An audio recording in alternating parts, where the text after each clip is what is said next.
Welcome to Engines of Mischief. Congratulations, you are a craftsman. You make the machines that are crucial to the production of textiles in Manchester.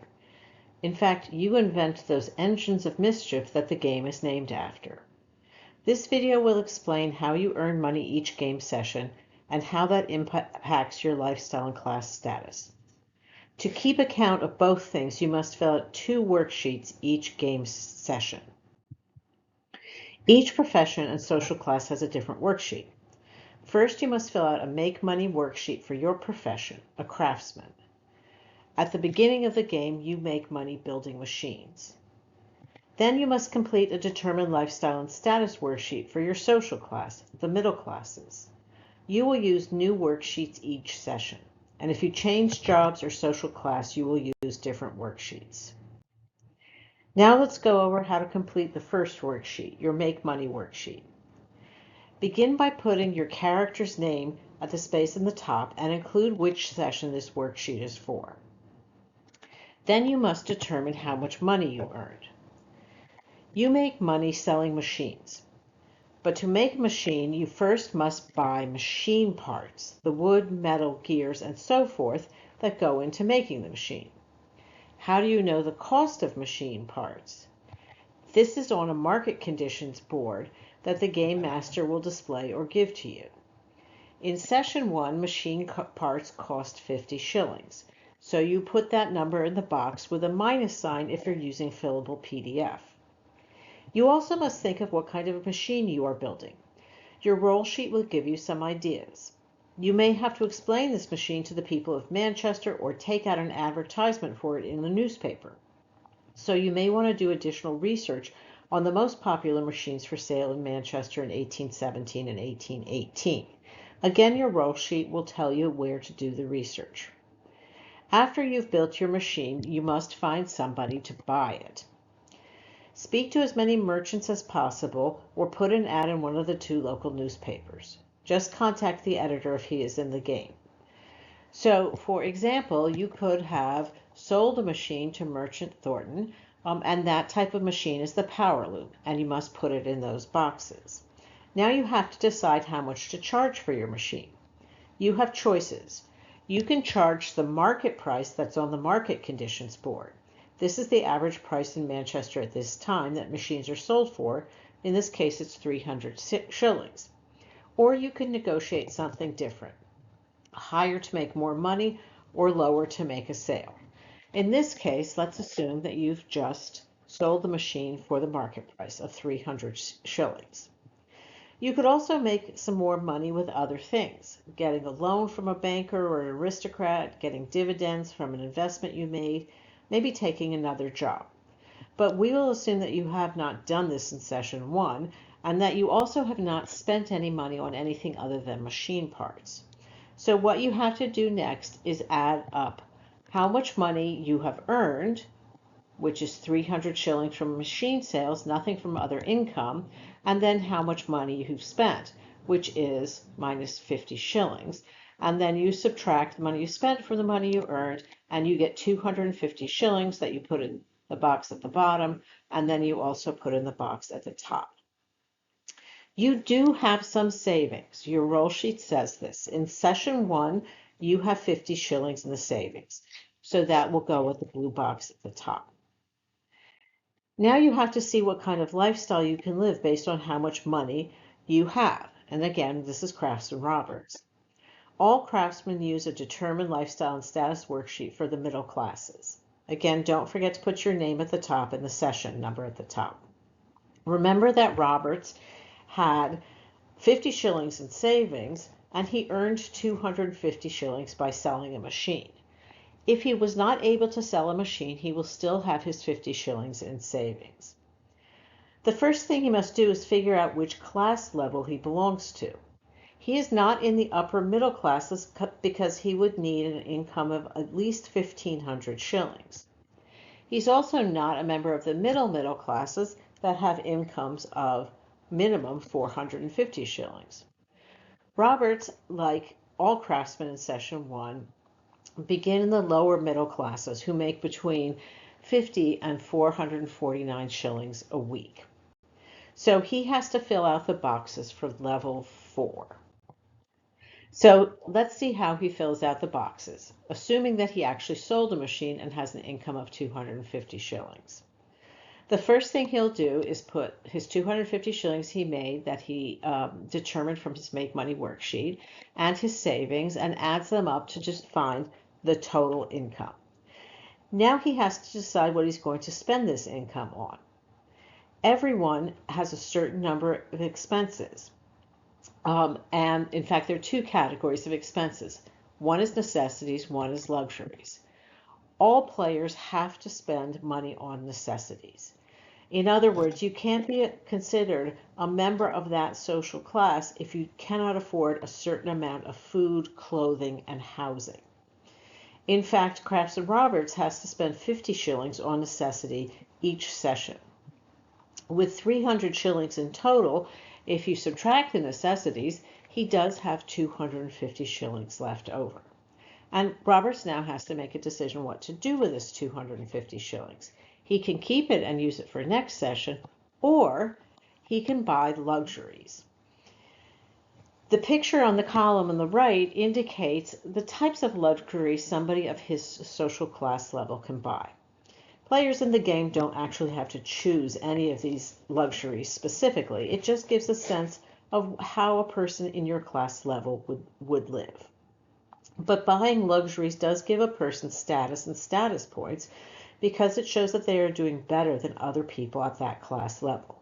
They don't just pay for their necessities, they have extra money to pay for some other luxuries. Craftsmen in the lower middle class will get 1 status point for every 350 shillings of luxuries they can afford, although there is a maximum of 3 status points. If they make more than that, they probably will have to should move up to a higher class level. So if Craftsman Roberts wants to do this, he does have enough money to buy 130 shillings of luxuries, in which case he will give himself 1 status point in the yellow box on the left.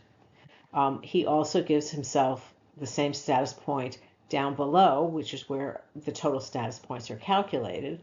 And then he subtracts the luxuries and necessities from his total income, and he ends up with a savings of 120 shillings.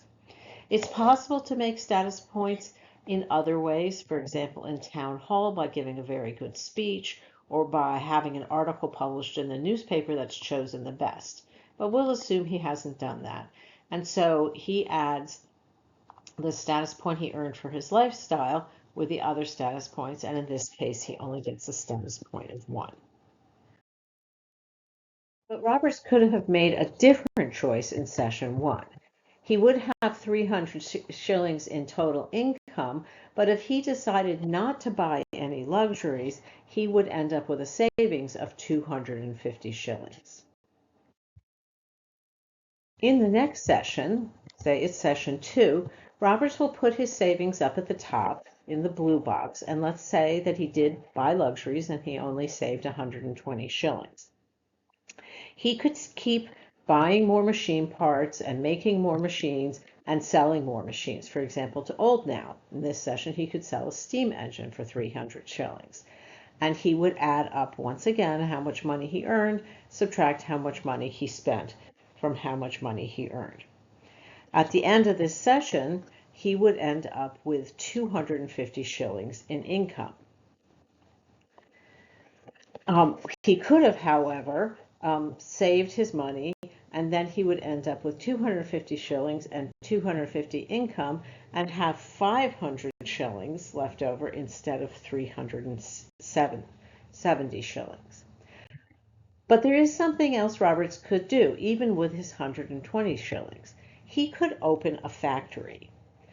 In their roll sheets, craftsmen are told how to do this. To become a factory owner requires 2 steps. First, you have to build the factory, and you do that in 1 session, and then in the next session after you've built the factory, you operate the factory. To build a factory requires at least 3 things: a machine, a warehouse agreement, in other words, an agreement to pay rent whenever the factory is operational, and startup costs.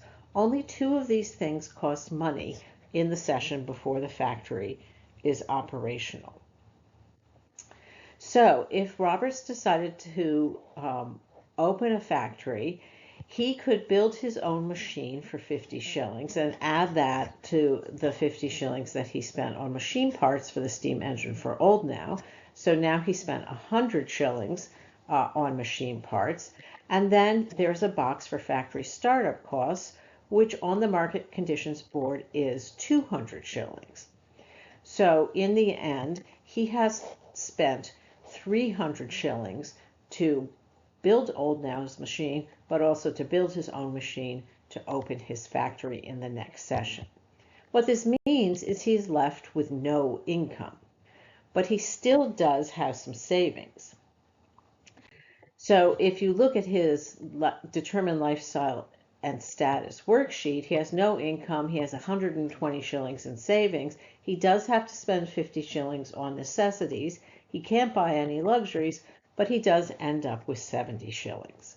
So he is able to survive, and hopefully in the next session when his factory is operational, he can start really making up quite a lot of money.